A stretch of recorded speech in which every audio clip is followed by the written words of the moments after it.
കേരളത്തിലെ 484 പോലീസ് സ്റ്റേഷനുകളെയും കാര്യങ്ങളിൽ സമൂലമായ മാറ്റം വരുത്താൻ തീരുമാനിച്ചിട്ടുണ്ട്. എല്ലാ പോലീസ് സ്റ്റേഷനിലേക്കും ആര് ചെന്ന് കടന്നാലും അവർക്ക് ആദ്യം ഗുഡ് മോർണിംഗ് പറയും, നമസ്കാരം പറയും, സ്വീകരിച്ച് ഇരുത്തി അവരുടെ പരാതികൾ കേൾക്കാനുള്ള സംവിധാനമായിരിക്കും ആരംഭിക്കുന്നത്.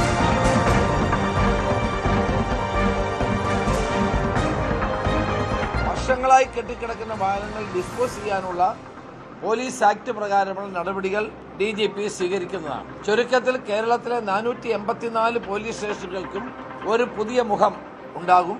അതുപോലെ തന്നെ അവരുടെ പ്രവർത്തനങ്ങളിലും കാര്യക്ഷമമായ മാറ്റമുണ്ടാകും. നമസ്കാരം. 1ഉം 2ഉം പിണറായി സർക്കാരിൽ വിമർശനം ഏറ്റുവാങ്ങേണ്ടി വന്നതിൽ മുമ്പിൽ നിന്ന വകുപ്പാണ് ആഭ്യന്തര വകുപ്പ്. സംസ്ഥാനത്തെ ഭരണമാറ്റത്തിലും സ്വപ്ന തുല്യമായ വിജയം UDFന് സമ്മാനിച്ചതിലും പോലീസ് വകുപ്പിന് വലിയ പങ്കുണ്ട്. പോലീസ് പ്രതിക്കൂട്ടിലായ മാവോയിസ്റ്റ് വേട്ട മുതൽ രക്ഷാപ്രവർത്തനം എന്ന് വിശേഷിപ്പിച്ച ആലപ്പുഴയിലെ മർദ്ദനത്തിൽ വരെ പോലീസിനെ ന്യായീകരിക്കുന്നതായിരുന്നു മുഖ്യമന്ത്രിയായിരുന്ന പിണറായിയുടെ സമീപനം. പോലീസിന്റെ മനോവീര്യം തകർക്കില്ല എന്ന ഒരു ന്യായം അതിനായി അദ്ദേഹം ആവർത്തിച്ചു. സമരക്കാരെ തല്ലിച്ചതയ്ക്കുന്ന, ജനങ്ങളോട് കുതിര കയറുന്ന പോലീസിന് കടിഞ്ഞാണിടാൻ ഒരുങ്ങുകയാണ് പുതിയ സർക്കാർ. പോലീസ് സ്റ്റേഷനുകളിൽ സമൂല മാറ്റം വരുത്തുമെന്ന് ആഭ്യന്തരമന്ത്രി രമേശ് ചെന്നിത്തല പറഞ്ഞു. സ്റ്റേഷനിലെത്തുന്നവരെ ഗുഡ് മോർണിംഗ് പറഞ്ഞ് സ്വീകരിക്കും.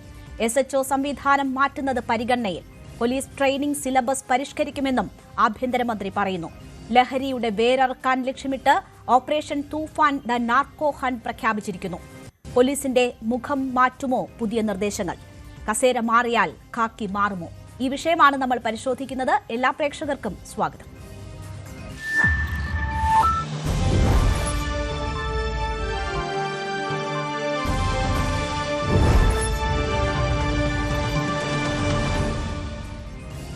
ഈ ചർച്ചയിൽ എനിക്കൊപ്പം Shri Subhash Chandran retired SP, Shri Subhash Babu retired SP, Zakariya George retired SP, Vasanth Thengamballi Congress പ്രതിനിധി, AK ഷാനിബ് CPM പ്രതിനിധി എന്നിവരാണ് പങ്കെടുക്കുന്നത്.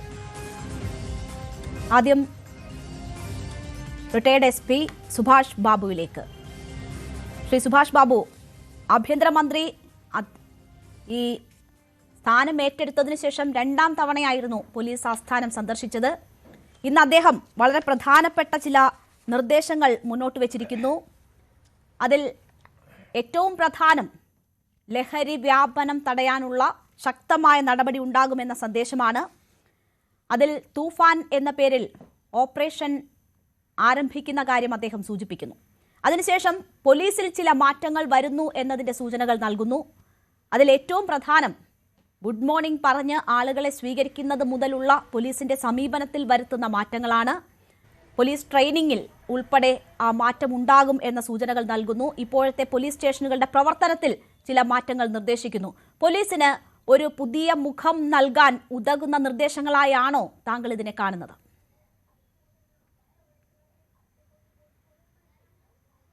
തീർച്ചയായിട്ടും പോലീസിനെ സംബന്ധിച്ചിപ്പം വളരെ വ്യാപകമായി പരാതിയുണ്ട്. ജനങ്ങൾക്ക് വലിയ അസംതൃപ്തിയുള്ള ഒരു വിഭാഗമാണ് പോലീസിൽ. അത് ഈ തെരഞ്ഞെടുപ്പിൽ പോലും വളരെ കൂടുതൽ പ്രചാരണ വിഷയം, അതുപോലെ തന്നെ ജനങ്ങളുടെ പ്രതിഷേധ വിഷയമായിരുന്നു ഇത്. അപ്പോൾ പോലീസിൽ എന്താ വേണ്ടതെന്ന് പറഞ്ഞാൽ പോലീസിൻ്റെ ഇപ്പോഴത്തെ ഭരണത്തിലുള്ള അപജയങ്ങൾ എന്താണ്? ആ അപജയങ്ങളാണ് പോലീസ് സ്റ്റേഷനിലെ കാര്യക്ഷമതയ്ക്ക് ഇതുവരെ ഉണ്ടായിരിക്കുന്ന തടസ്സങ്ങൾ. അതാണ് ഇപ്പോൾ പോലീസ് സ്റ്റേഷനിലെ SHO സംവിധാനം. അത് സംബന്ധിച്ചിട്ട് സബ് ഇൻസ്പെക്ടർ പോലീസ് സ്റ്റേഷൻ ഭരിച്ചാലേ നന്നാവുള്ളൂ. കാരണം ആ തുടക്കക്കാരനാണ്. അദ്ദേഹത്തിൻ്റെ ആ ഊർജ്ജസ്വലതയും അദ്ദേഹം കാര്യങ്ങൾ ഗ്രഹിച്ച് ചെയ്യാനുള്ള ഒരു ആർജവം അദ്ദേഹത്തിനുണ്ടാവും. അത് CA ആയി കഴിഞ്ഞാൽ കുറേ വർഷങ്ങൾക്ക് ശേഷമാണ് അദ്ദേഹം അത് പോലീസ് സ്റ്റേഷനിലെ മൊത്തം ഭരിക്കുക എന്ന് പറഞ്ഞു കഴിഞ്ഞാൽ സ്വാഭാവികമായിട്ടും അതിൻ്റേതായ ഒരു മാന്യമുണ്ടാകും. അതാണ് നമ്മൾ അനുഭവപ്പെട്ടിരിക്കുന്നത്. ഓരോരുത്തർ താഴെയുള്ള ആളുകൾക്ക് ഇത് വീതിച്ചു കൊടുക്കും, പക്ഷേ അവരത് കാര്യമായിട്ട് ചെയ്യാനുള്ള താല്പര്യം അവർക്കില്ല. കാരണം ഒരു ഉത്തരവാദിത്വ ബോധം അവർക്കില്ല. SHO എന്ന് പറയുന്ന ഒരു പദവി വരുമ്പോൾ മാത്രമാണ് അതിന് പൂർണ്ണമായ ഉത്തരവാദിത്വം. അപ്പോൾ അതുകൊണ്ട് SIയിലേക്ക് മാറ്റുക എന്ന് പറയുന്നത് തീർച്ചയായും വളരെ കാര്യക്ഷമമായ ഒരു പോലീസ് പ്രവർത്തനത്തിൻ്റെ നിദാനമായിട്ടേ നമുക്കെന്നെ കാണാൻ പറ്റുള്ളൂ. രണ്ടാമത് പിന്നെ പറയുന്നുണ്ട്, നമ്മുടെ ഇപ്പം കേരളത്തിൻ്റെ വിപത്ത് എന്ന് പറയുന്ന പ്രധാനമായിട്ടും മയക്കുമരുന്നാണ്. മയക്കുമരുന്ന് ഒരു രീതിയിലും നിയന്ത്രിക്കാൻ പറ്റില്ല എന്നുള്ളത് എല്ലാവർക്കും ബോധ്യമാണ്. പോലീസ് ഉദ്യോഗസ്ഥന്മാർക്കും ഏറെക്കുറെ അത് ബോധ്യമാണ്. പക്ഷേ ഇനിയും എന്താ പറയുന്നത്, മന്ത്രിസഭയിൽ അല്ലെങ്കിൽ മന്ത്രി തന്നെ അതിനൊരു താല്പര്യമെടുത്ത് പ്രത്യേകമായിട്ട് ഒരു പ്രോഗ്രാം തൂഫാൻ എന്ന് പറയുന്ന അല്ലെങ്കിൽ ഒരു നാർക്കോട്ടിക് ഹണ്ട് പ്രകാരം അങ്ങനെ ഒരു പുതിയൊരു പന്ഥാവ് അതിനുവേണ്ടി വെട്ടിത്തുറയ്ക്കുകയാണ്. അതുകൊണ്ട് എന്തായാലും ശരി. അതുപോലെ തന്നെ അതിൻ്റെ സ്രോതസ്സിനെ കണ്ടുപിടിക്കുക, അതിൻ്റെ ഈ കേരളത്തിലേക്കുള്ള ഒഴുക്ക് തടയുക എന്നുള്ളതാണ്. അതാണ് ഇവിടെ വിജയിക്കുള്ളൂ. അത് വിജയിച്ചു കഴിഞ്ഞാൽ മാത്രമേ ഇവിടെ നമുക്ക് നിയന്ത്രിക്കാൻ പറ്റുള്ളൂ. അതുകൊണ്ട് അത് വളരെ ആശാവഹവും ശ്ലാഘനീയവുമാണ്. നമുക്ക് വളരെ പ്രതീക്ഷ നൽകുന്ന ഒരു തീരുമാനമാണ്. പിന്നെ അദ്ദേഹത്തിൻ്റെ ഇപ്പോഴത്തെ ഉപദേഷ്ടാവായി വെച്ചിരിക്കുന്ന DGP മുൻ ശ്രീ ഹേമചന്ദ്രൻ, അദ്ദേഹം വളരെ കാര്യക്ഷമമായി പ്രവർത്തിക്കുന്നു. വളരെ നയപരമായ കാര്യങ്ങൾ വളരെ സംയമനത്തോടുകൂടി ആലോചിച്ച് തീരുമാനിച്ച് അഭിപ്രായം പറയുന്നതിന് നിർദ്ദേശം കൊടുക്കുന്നതിന് കഴിവുള്ള ഒരു വ്യക്തിയാണ്. അതും എന്തായാലും ശരി, അത് ഇദ്ദേഹത്തിൻ്റെ ഒരു വിജയ വഴിയുടെ ഒരു പ്രധാന വ്യക്തിത്വമായിട്ട് അദ്ദേഹം മാറുമെന്നാണ് ഞാൻ വിശ്വസിക്കുന്നത്. പിന്നെ പോലീസ് സ്റ്റേഷനെ സംബന്ധിച്ചിടത്തോളം പോലീസ് സ്റ്റേഷനിലെ ഈ കാര്യങ്ങളൊക്കെ പോലീസ് സ്റ്റേഷൻ ആളുകൾ ചെന്ന് കഴിഞ്ഞാൽ സേവനത്തിന് അവർക്ക് അവകാശമുണ്ട്. അത് നിയമപരമായിട്ട് പറഞ്ഞാൽ പോലീസ് ആക്ടിൽ സെക്ഷൻ 4, 5, 7 വരെ 8 വരെയുള്ള കാര്യങ്ങളിൽ പറഞ്ഞിട്ടുണ്ട്. പോലീസ് സ്റ്റേഷൻ ചെല്ലുമ്പോൾ അവർക്ക് സ്വീകരിക്കപ്പെടണം ഉള്ള അവകാശം, സ്വീകരിക്കപ്പെടാനുള്ള അവകാശം ഉണ്ട് എന്ന് വരെ നിയമപരമായ വിധേയത്വമാണ്. അതായത് അതിന് ഒരു പ്രത്യേക നിർദ്ദേശം കൊടുക്കേണ്ട, അവരെ സംബന്ധിച്ചുള്ള നിയമത്തിൽ പറയുന്ന കാര്യങ്ങൾ 100% അവരനുസരിക്കാൻ ബാധ്യസ്ഥരാണ്. അപ്പോൾ അങ്ങനെ ആ കാര്യങ്ങൾ ചെയ്യപ്പെടാത്തത് കൊണ്ട് നിരവധി പരാതികൾ വന്ന പശ്ചാത്തലത്തിൽ പുതിയ ഒരു അധികാരസ്ഥാനം അദ്ദേഹത്തിലേക്ക് വന്നതോടുകൂടിയിട്ട് അതൊക്കെ കാര്യക്ഷമമായി പ്രവർത്തിപ്പിക്കണം എന്നുള്ള ഒരു ഉദ്ബോധനവും അതിനേക്കാൾ ഉപരി താക്കീതുമാണ് കൊടുത്തിരിക്കുന്നത്. അങ്ങനെ അല്ലാതെ പ്രവർത്തിക്കുന്ന ആളുകൾക്ക് പോലീസ് സേനയിൽ ശരിയായ രീതിയിൽ മുന്നോട്ട് പോകാൻ പറ്റില്ല എന്നുള്ള സന്ദേശം കൊടുക്കുമ്പോൾ ഇനിയും ഇത് മേലുദ്യോഗസ്ഥന്മാരോടാണ് പറഞ്ഞിരിക്കുന്നത്. അത് പത്രമാധ്യമങ്ങൾ മുഴുവൻ പൊതുജനങ്ങൾ പറഞ്ഞു. പൊതുജനങ്ങളെ സംബന്ധിച്ചപ്പോൾ സന്തോഷവും ആശയും അവരെ സംബന്ധിച്ച് വല്ല പ്രതീക്ഷയുമുണ്ട്. ഇനി പോലീസ് സ്റ്റേഷനിൽ ചെന്നതിന് ശേഷം ഇത് പ്രായോഗികമായി നടപ്പാക്കുക എന്നുള്ളതാണ്. നടപ്പാക്കണമെങ്കിൽ നേരത്തെ ഉള്ള പോലീസിൻ്റെ സംവിധാനങ്ങൾ, അതായത് ഒരു ഹയറാർക്കി, അതായത് മേൽക്കീഴ് ബന്ധങ്ങൾ, മേലുദ്യോഗസ്ഥന്മാരുടെ ആജ്ഞകൾ അനുസരിക്കുന്ന ഒരു പോലീസ് സേന തീർച്ചയായിട്ടും സൃഷ്ടിക്കപ്പെടണം. അത് ഇന്നത്തെ സാഹചര്യത്തിൽ സൃഷ്ടിക്കപ്പെടുമെന്ന് എനിക്ക് തോന്നുന്നുണ്ട്. അപ്പോൾ അതുകൊണ്ട് ന്യായവും സത്യസന്ധവുമായ രീതിയിൽ പ്രവർത്തിക്കുന്ന പോലീസ് ഉദ്യോഗസ്ഥന്മാർക്ക് എല്ലാവിധ സൗകര്യങ്ങളും മനുഷ്യാവകാശവും അവരുടെ വ്യക്തിപരമായ താല്പര്യങ്ങളും സംരക്ഷിച്ചുകൊണ്ട് തന്നെ നിയമം കർശനമായിട്ട് അനുസരിപ്പിക്കാനും ഉള്ള ഒരു അധികാരം പോലീസിലേക്ക് എത്തുമ്പോൾ ഇതിന് ഒരു മാറ്റം, ഇന്നത്തെ സംവിധാനത്തിൽ മാറ്റം വരുമെന്നും അദ്ദേഹത്തിൻ്റെ പ്രസ്താവനയെ നമുക്ക് വളരെ എന്താ പറഞ്ഞത്, ഒരു പ്രോഗ്രസീവായിട്ട് അല്ലെങ്കിൽ ഒരു സീസണൽ ഒരു എന്താ പറഞ്ഞത് പ്രോഗ്രസീവ്നെസ് എന്ന് വേണമെങ്കിൽ നമുക്കിതിനെ വിശേഷിപ്പിക്കാം.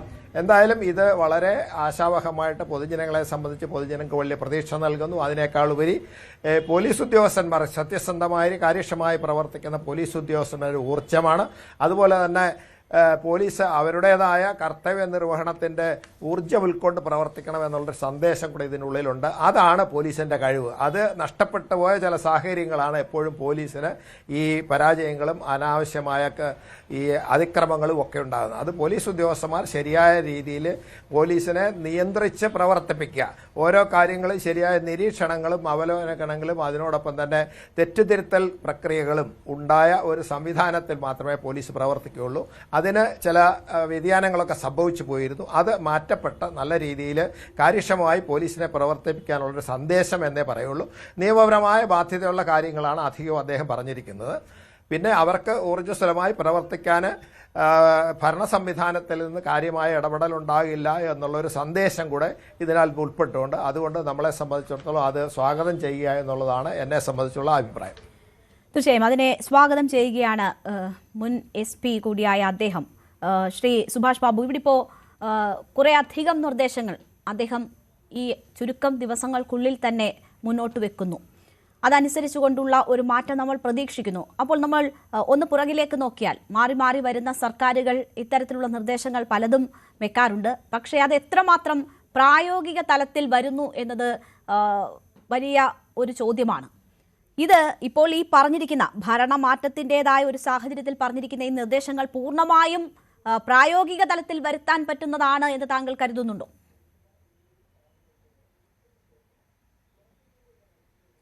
വരുത്തണമല്ലോ.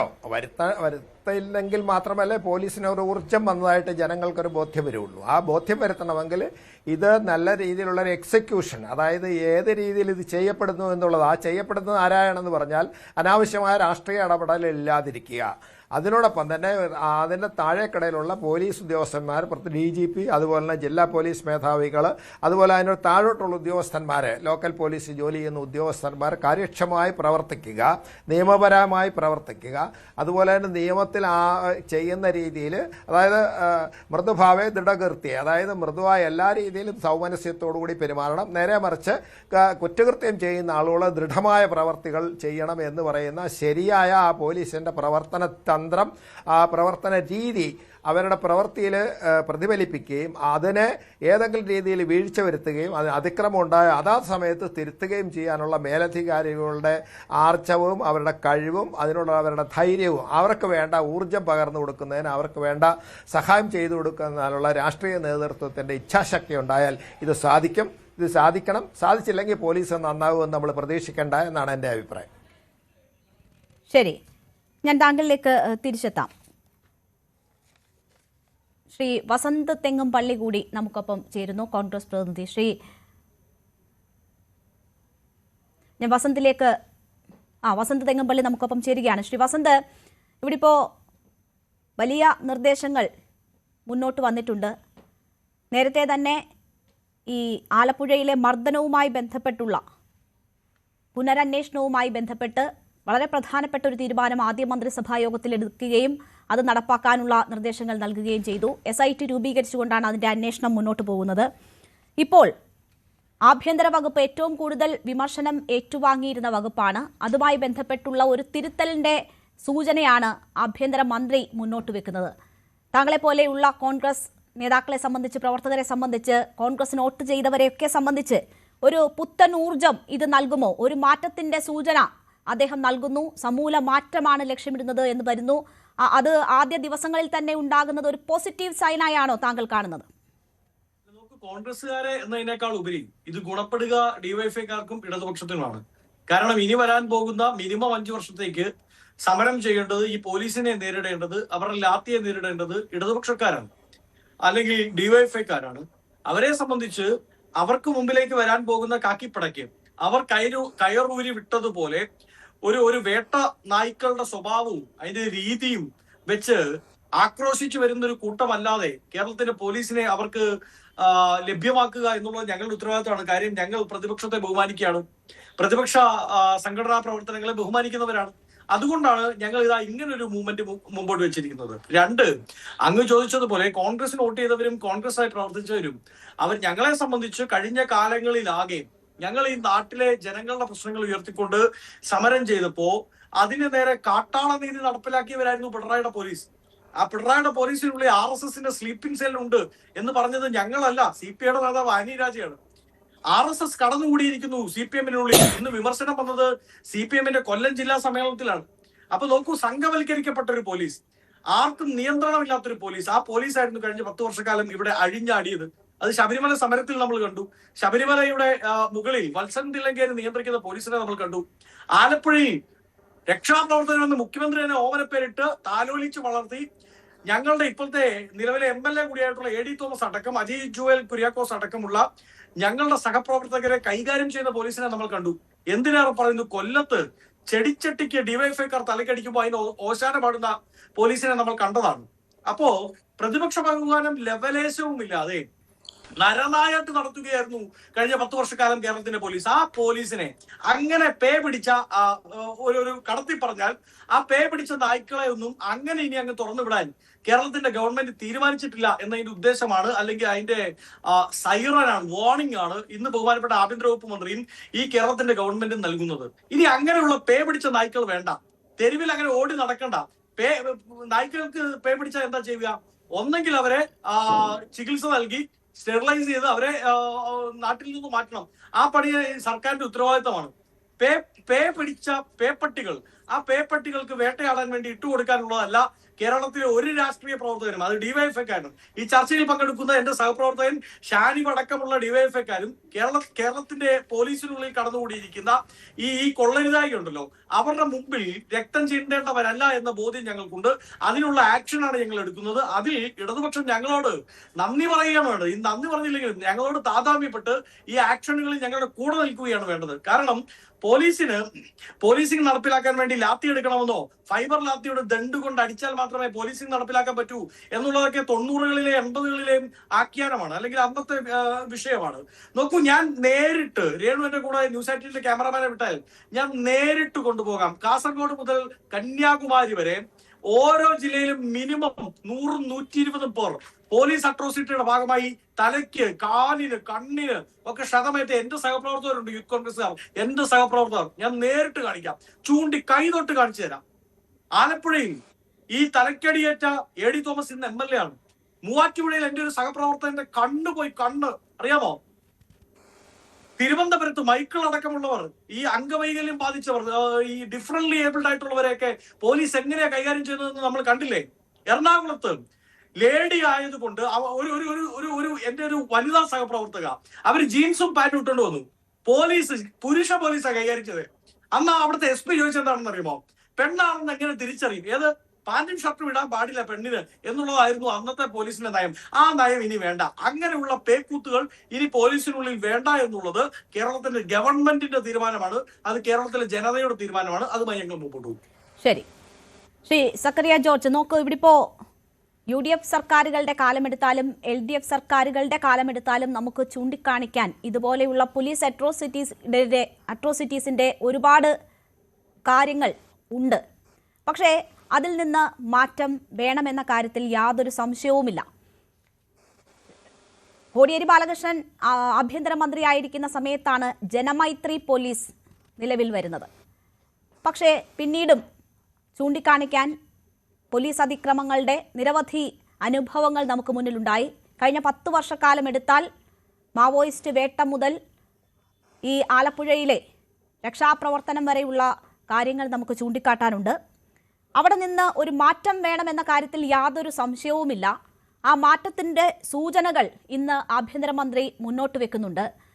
സർക്കാർ നയപരമായി അത്തരമൊരു തീരുമാനമെടുത്താൽ പോലീസ് നന്നാവും എന്ന വിശ്വാസം താങ്കളെ സംബന്ധിച്ചുണ്ടോ?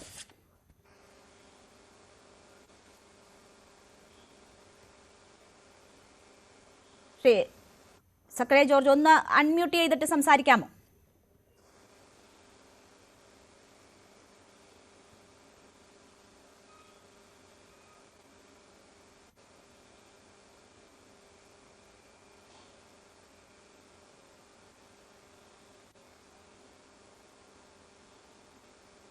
ഇല്ല, കേൾക്കാൻ പറ്റുന്നില്ല.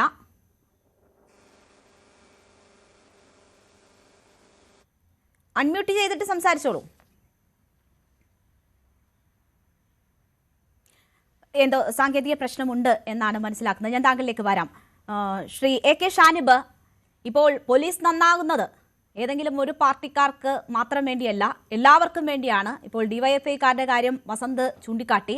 അങ്ങനെ മാത്രവുമല്ല, ഓരോ മനുഷ്യനെ സംബന്ധിച്ചും അത് വളരെ പ്രധാനപ്പെട്ടതാണ്. അവരുടെ ഒരു പ്രശ്നത്തിൽ ഭയമേതുമില്ലാതെ പോലീസ് സ്റ്റേഷനിൽ എത്തുക, ആ കാര്യം പോലീസിനെ ധരിപ്പിക്കുക, അതിൽ നിന്ന് ഒരു പരിഹാരവും ആശ്വാസവും നേടുക എന്നത് ഓരോ വ്യക്തികളെ സംബന്ധിച്ചും വളരെ പ്രധാനപ്പെട്ടതാണ്.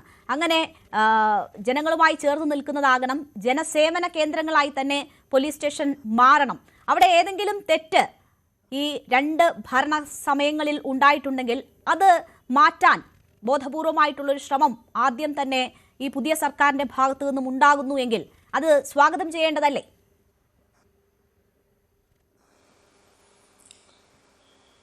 എൻ്റെ പ്രിയ സുഹൃത്ത് ബസന്ത് ഇവിടെ നിരവധി തവണ ആവർത്തിച്ച് പറയുകയുണ്ടായി, എന്താണ് വേട്ട നായ്ക്കളെ പോലെ, പേപ്പട്ടികളെ പോലെ, പിടിച്ച നായ്ക്കളെ പോലെ എന്നൊക്കെ ഇങ്ങനെ ആവർത്തിച്ച് അദ്ദേഹം പറയുകയുണ്ടായി. അതുപോലെ തന്നെ അദ്ദേഹത്തിൻ്റെ ഒരു പരിഹാസ രൂപത്തിൽ അദ്ദേഹം പറയുന്നത് ഇനിയുള്ള കാലം DYFIക്ക് ഇതുപോലെയുള്ള അതിക്രമങ്ങൾ നേരിടേണ്ടി വരില്ല എന്ന രീതിയിൽ ഒരു പരിഹാസ രൂപത്തിലൊക്കെ അദ്ദേഹം പറയുകയുണ്ടായി. എന്ന് മുതലാണ് ഈ സമരങ്ങളെയൊക്കെ ഇങ്ങനെ പരിഹാസത്തോടു കൂടി കാണാൻ കഴിയുന്ന ഒന്നായി അങ്ങയെപ്പോലെയുള്ള ഒരു യുവജന പ്രസ്ഥാനത്തിൻ്റെ നേതാക്കൾക്ക് സാധിക്കുന്നത് എന്ന് അങ്ങ് തന്നെ അതിനെക്കുറിച്ച് ആലോചിക്കണമെന്ന് ഞാൻ ആമുഖമായി പറയാൻ ആഗ്രഹിക്കുകയാണ്. നമുക്കറിയാം, കഴിഞ്ഞ 2-3 ദിവസങ്ങളായി നമ്മൾ ചർച്ച ചെയ്യുന്നത് പാരിയത്തുകാവ് പട്ടികജാതി ഉന്നതിയിലെ നിരവധി മനുഷ്യരെ കഴിഞ്ഞ ഏറെ പതിറ്റാണ്ടുകളായി നടക്കുന്ന ഒരു കേസുമായി ബന്ധപ്പെട്ട്, കോടതി വിധിയുമായി ബന്ധപ്പെട്ട് കഴിഞ്ഞ 10 വർഷക്കാലവും ഒരു പോലീസുകാരനും ഒരു അതിക്രമവുമായി കടന്നു ചെല്ലാൻ കഴിയാത്ത ഒരു ഉന്നതിയിലേക്ക് പട്ടികജാതി വിഭാഗത്തിൽപ്പെട്ട മനുഷ്യർ ജീവിക്കുന്ന ഒരു പ്രദേശത്തേക്ക് കടന്നു ചെന്ന് അവിടെയുള്ള മനുഷ്യർ, സ്ത്രീകളെയും കുഞ്ഞുങ്ങളെയും ഒക്കെ കടുത്ത ആക്രമത്തിന് വിധേയമാക്കുന്നത് കണ്ട ഒരു പശ്ചാത്തലത്തിലാണ് നമ്മൾ ഈ ചർച്ച നടത്തുന്നത്. കഴിഞ്ഞ 10 വർഷക്കാലവും ഇത്തരം സംഭവങ്ങൾ ഈ നാട്ടിൽ അന്യമായിരുന്നെങ്കിൽ ഇന്ന് പോലീസ് നരനായാട്ട് നടത്തുന്നതിൻ്റെ നേർചിത്രങ്ങൾ നമ്മൾ കഴിഞ്ഞ ദിവസം കണ്ടിട്ടുള്ളതാണ്. അവിടെ തന്നെ ഈ വിഷയവുമായി ബന്ധപ്പെട്ട് പോലീസുകാർ വരുന്ന സമയത്ത് ഗവൺമെന്റ് ഇടപെട്ട് പോലീസും ആ പ്രദേശത്തെ ജനങ്ങളും തമ്മിൽ അത്തരത്തിലൊരു സംഘർഷത്തിലേക്ക് പോകാതിരിക്കാനുള്ള എല്ലാ മുൻകരുതലുകളും സർക്കാർ എടുത്തിട്ടുണ്ട് എന്നുള്ളതാണ്. എന്നാൽ ആ സർക്കാർ മാറി ജനങ്ങളോടൊപ്പം നിൽക്കുന്ന, ജനങ്ങൾക്ക് വേണ്ടി പ്രവർത്തിക്കുന്ന ഇടതുപക്ഷ സർക്കാർ അധികാരത്തിൽ നിന്ന് മാറിയ തക്കം നോക്കി പുതിയ സർക്കാർ അധികാരമേറ്റെടുത്ത് മണിക്കൂറുകൾക്കുള്ളിൽ നിങ്ങൾ മനസ്സിലാക്കണം, തെരഞ്ഞെടുപ്പിന്റെ കാലത്തോ അല്ലെങ്കിൽ തെരഞ്ഞെടുപ്പിന്റെ ഫലം വരുന്നതിന്റെ മുമ്പോ അല്ല, തെരഞ്ഞെടുപ്പ് ഫലം വന്നതിന് ശേഷം എന്ന് മാത്രമല്ല, ഇവർ തെരഞ്ഞെടുപ്പ് ഫലം വന്ന അതേ മണിക്കൂറിൽ തന്നെ ഉദ്യോഗസ്ഥരെ സ്ഥലം മാറ്റാനും ജീവനക്കാരെ സ്ഥലം മാറ്റാനും ഒക്കെ തീരുമാനമെടുത്ത അതേ കാലഘട്ടത്തിൽ ഇവർക്ക് തീരുമാനമെടുക്കാൻ കഴിയുന്നു എന്ന ഘട്ടത്തിൽ തന്നെ ഒരു നിരവധി സാധാരണക്കാരായ മനുഷ്യർ ജീവിക്കുന്ന ഇടത്തേക്ക് പോലീസിനെ കയറൂരുവിട്ട് പോലീസ് അതിക്രമം ഈ നാട് നേരിട്ട് കണ്ട വളരെ ഒരു പതിറ്റാണ്ടിന് ശേഷം പോലീസ് അതിക്രമം നമ്മൾ നേരിട്ട് കണ്ടത് ഈ പിന്നെ ഉന്നതിയുമായി ബന്ധപ്പെട്ട സംഘർഷത്തിലാണ്. പിന്നെ എന്ത് നീതി ഇവർ ഉണ്ടാക്കുമെന്നാണ് ഇവർ പറയുന്നത്? ഏത് നീതിയെക്കുറിച്ചാണ് ഇവർ പറയുന്നത്? വസന്ത് ഇവിടെ പറഞ്ഞു, കേരളത്തിൽ പല പ്രദേശങ്ങളിലുമുള്ള ആളുകൾ, സമരത്തിൽ പങ്കെടുത്ത ആളുകൾ, ലാത്തിച്ചാർജേറ്റ് പരിക്കേറ്റ ആളുകളെ കുറിച്ചൊക്കെ ഇവിടെ പറഞ്ഞു. കൂത്തുപറമ്പ് രക്തസാക്ഷിത്വത്തെക്കുറിച്ച് ഈ കേരളത്തിൽ ഏത് രാഷ്ട്രീയ പ്രവർത്തനം നടത്തുന്ന ഏതൊരാൾക്കും, ഏതൊരു ഒരു രാഷ്ട്രീയ വിദ്യാർത്ഥിക്കും ചരിത്രത്തിന്റെ താളുകൾ മറിച്ചു നോക്കാതെ തന്നെ സമര ചരിത്രത്തിന്റെ താളുകളിലേക്ക് സ്വാഭാവികമായി പരിശോധിച്ചാൽ പോലും ഒരു കറുത്ത ഏടായി നമ്മുടെയൊക്കെ മുമ്പിൽ നിൽക്കുന്ന കൂത്തുപറമ്പ് വെടിവെപ്പിനെ കുറിച്ച് വസന്തന് അറിയാത്തതാണ്. ഞാൻ പറയുന്നത് UDF അധികാരത്തിലിരിക്കുന്ന എല്ലാ കാലഘട്ടത്തിലും കോൺഗ്രസ് നേതൃത്വം കൊടുക്കുന്ന ആഭ്യന്തര വകുപ്പിന് കോൺഗ്രസ് നേതൃത്വം കൊടുക്കുന്ന എല്ലാ ഘട്ടത്തിലും ഇത്തരത്തിൽ അതിക്രമങ്ങൾ ഉണ്ടായിട്ടുണ്ട്. പോലീസിനെ ഒരു മർദ്ദന ഉപകരണമായി ഉപയോഗിക്കുക എന്നുള്ളത് UDFും കോൺഗ്രസും ഒരു രാഷ്ട്രീയ നയമായി മുന്നോട്ട് കൊണ്ടുപോകുന്നു എന്നുള്ളതാണ്. ഇവിടെ അധികാരത്തിലെത്തുമ്പോൾ ഇപ്പോൾ വസന്ത് എന്നോട് പറയാണ് ഉപദേശമായി, ഷാനിബ് ഉൾപ്പെടെയുള്ള DYFIക്കാർക്ക് അങ്ങനെ ഒരു അവസരം ഉണ്ടാകില്ല എന്നാണ്. എന്താണ് ആ പറഞ്ഞതിൻ്റെ അർത്ഥം? ഈ വരുന്ന 5 വർഷവും ഈ കേരളത്തിലെ തെരുവുകളിൽ പ്രതിപക്ഷ യുവജന സംഘടനകൾക്കും ഈ നാട്ടിലെ മനുഷ്യർക്കും ജനങ്ങൾക്കെല്ലാം സമരരംഗത്ത് ഇറങ്ങേണ്ടി വരുന്ന ഒരു ഭരണമാണ് കാഴ്ചവെക്കാൻ പോകുന്നത് എന്നല്ലേ അങ്ങ് പറഞ്ഞതിൻ്റെ അർത്ഥം? അങ്ങനെ ഒരു സമരത്തിന്റെ കാലം, ഒരു 5 വർഷക്കാലം നിങ്ങൾ നടത്താൻ പോകുന്നത് ഈ നരനായാട്ടിന് തുല്യമായ സമരം ചെയ്യേണ്ടി വരുന്ന, ജനങ്ങളെ സമരത്തിലേക്ക് വലിച്ചെറിയുന്ന തീരുമാനങ്ങളുമായി UDF മുന്നോട്ട് പോകുന്നു എന്നല്ലേ അങ്ങ് പറഞ്ഞതിൻ്റെ അർത്ഥം? എത്ര ഉദാഹരണങ്ങൾ UDF കാലത്ത് ഈ നാട്ടിൽ നരനായാട്ടിന് നേതൃത്വം കൊടുത്ത എത്ര ഉദാഹരണങ്ങളുണ്ട്. മുത്തങ്ങ സംഭവം നമുക്ക് മറക്കാൻ കഴിയുന്ന സംഭവമാണ്. അങ്ങനെ പോലീസിനെ മർദ്ദനോപാധിയായി ഉപയോഗിക്കുകയും അതിൽ രാഷ്ട്രീയ എതിരാളികളെ ഇല്ലാതെയാക്കാൻ, രാഷ്ട്രീയ എതിരാളികളെ മാത്രമല്ല അവരുടെ തെറ്റായ നയങ്ങൾക്കെതിരെ പ്രതികരിക്കുന്നവരെ, ഒരു തുണ്ട് ഭൂമിക്ക് വേണ്ടി സമരം ചെയ്ത 4 ആദിവാസി ചെറുപ്പക്കാരെയല്ലേ അവിടെ വെടിവെച്ചു കൊന്നത്? 20 തവണയാണ് മുത്തങ്ങയിൽ UDF പോലീസ് വെടിവെച്ചിട്ടത്. 20 റൗണ്ടാണ് അവർ വെടിവെച്ചത്. 4 ആദിവാസി ചെറുപ്പക്കാരാണ് കൊല്ലപ്പെട്ടത്. ഒരു കാലഘട്ടത്തിലും അവർക്ക് നീതി നൽകാൻ കഴിയാത്ത ഒരു ഗവൺമെന്റ്, അവർക്കെതിരെ എല്ലാം നരനായിട്ട് നേതൃത്വം കൊടുത്ത ഒരു ഗവൺമെന്റ് നേതൃത്വം കൊടുത്ത പാർട്ടിയുടെ വക്താവായി ഇവിടെ വന്നിരുന്നു കൊണ്ട് ഇനി നിങ്ങൾക്ക് സമരം ചെയ്യുമ്പോൾ ഇവിടെ ഒരു പ്രശ്നം ഉണ്ടാവില്ല എന്ന് ഇങ്ങനെ പറയുകയാണ്. ശരി, ഈ നാടിന്റെ ചരിത്രം നമ്മൾ മറന്നിട്ടില്ല, നമുക്കറിയാം. ഈ ഇടതുപക്ഷ സർക്കാർ അധികാരത്തിൽ നിന്ന് മാറി മണിക്കൂറുകൾക്കുള്ളിൽ പോലീസ് അതിന്റെ എല്ലാ ഭീകരമുഖവും പുറത്തു കാണിക്കുന്നത് നമ്മൾ കണ്ടിട്ടുള്ളതാണ്. വരും ദിവസങ്ങളിലും അതേ പ്രവർത്തനവുമായിട്ടാണ് ഈ ഗവൺമെന്റ് മുന്നോട്ട് പോകുന്നതെങ്കിൽ ആഭ്യന്തരമന്ത്രിക്ക് കീഴിൽ നിയന്ത്രിക്കാൻ കഴിയാത്ത പോലീസ് സംവിധാനമായി ഈ പോലീസ് സംവിധാനം ഈ 10 വർഷക്കാലം അവർ അടച്ചുവെച്ച അവരുടെ ആ അക്രമ വാസന അത് പുറത്തെടുക്കാനാണ് പോലീസ് ശ്രമിക്കുന്നതെങ്കിൽ വസന്ത് പറഞ്ഞതുപോലെ ഞങ്ങൾ തെരുവിലുണ്ടാകും. അതിന് പോലീസിന്റെ ഒരു സഹായം ഞങ്ങൾക്ക് ആവശ്യമില്ല. പോലീസിനെതിരെയാണെങ്കിലും ശരി, പക്ഷേ അങ്ങനെ ആയിരിക്കില്ല എന്നതിന്റെ സൂചനയല്ലേ രമേശ് ചെന്നിത്തല ആഭ്യന്തരമന്ത്രി നൽകിയത് എന്നതായിരുന്നു എന്റെ ചോദ്യം. ശ്രീ ഷാനിബ്, അദ്ദേഹം കൂടുതൽ ജനകീയമാക്കും. പോലീസ് സ്റ്റേഷനിലേക്ക് ആളുകൾ വന്നാൽ അവരോട് ഗുഡ് മോർണിംഗ് പറഞ്ഞ് അല്ലെങ്കിൽ ഗുഡ് ആഫ്റ്റർനൂൺ പറഞ്ഞ് അവരെ സ്വീകരിക്കുന്ന തലത്തിലേക്ക് പോലീസിനെ മാറ്റുമെന്നതിന്റെ ഒരു ശുഭകരമായ സൂചനയാണ് നൽകിയത്. എന്തായാലും ഞാൻ താങ്കളിലേക്ക് തിരിച്ചെത്താം. ശ്രീ ഗുഡ് മോർണിംഗ് പറഞ്ഞിട്ട് ലാത്തി കൊണ്ട് അടിച്ചു വീഴ്ത്തുമെന്നാണോ പറഞ്ഞത്? അങ്ങനെ അദ്ദേഹം പറഞ്ഞിട്ടില്ല. അടി തുടങ്ങുമെന്നാണോ? അങ്ങനെ അദ്ദേഹം പറഞ്ഞിട്ടില്ല. ശ്രീ സക്കറിയ ജോർജ്, താങ്കൾക്ക് കേൾക്കാമോ ഇപ്പോൾ? ഓക്കെ, ഞാൻ ചോദിച്ച ചോദ്യം താങ്കൾ കേട്ടിരുന്നുവല്ലോ, പറഞ്ഞോളൂ, മറുപടി പറഞ്ഞോളൂ. നമുക്ക് ആവശ്യമുള്ളത് ഹൈലി സിവിലൈസ്ഡ് ആയിട്ടുള്ള ഒരു സൊസൈറ്റി, ഈ രാജ്യത്തെ നിയമങ്ങളെ അനുസരിക്കുന്ന പൗരന്മാർ, നിയമം കൃത്യമായി നടപ്പാക്കുന്ന പോലീസ്, അതിനുതകുന്ന രീതിയിലുള്ള ഒരു ജുഡീഷ്യറി, ഇതൊക്കെയാണ് ആവശ്യം. തെരുവിൽ വന്ന് അക്രമം ഉണ്ടാക്കുന്നതും അതുപോലെ തന്നെ പോലീസിനെ നേരിടുന്നതും പൊതുമുതൽ തല്ലിപ്പൊട്ടിക്കുന്നതും ഒക്കെയാണ് രാഷ്ട്ര നിർമ്മാണം എന്ന് വിചാരിച്ചാൽ അവിടെ തെറ്റി എന്ന് നമുക്ക് പറയേണ്ടി വരും. നമുക്ക് ഏറ്റവും ആവശ്യം എന്താണ്? ഉത്തരവാദിത്തപ്പെട്ട പൗരത്വം ആണ് ഇവിടെ ഉറപ്പുവരുത്തേണ്ടത്. അത് എല്ലാവർക്കും അതിനകത്ത് പാർട്ടിസിപ്പൻ്റ് ആയേ പറ്റുള്ളൂ. അത് ഭരണകക്ഷിയും വേണം, പ്രതിപക്ഷവും വേണം, പൊതുസമൂഹവും വേണം, എല്ലാവരും വേണം. പോലീസും അതിനകത്ത് റോളുണ്ട്.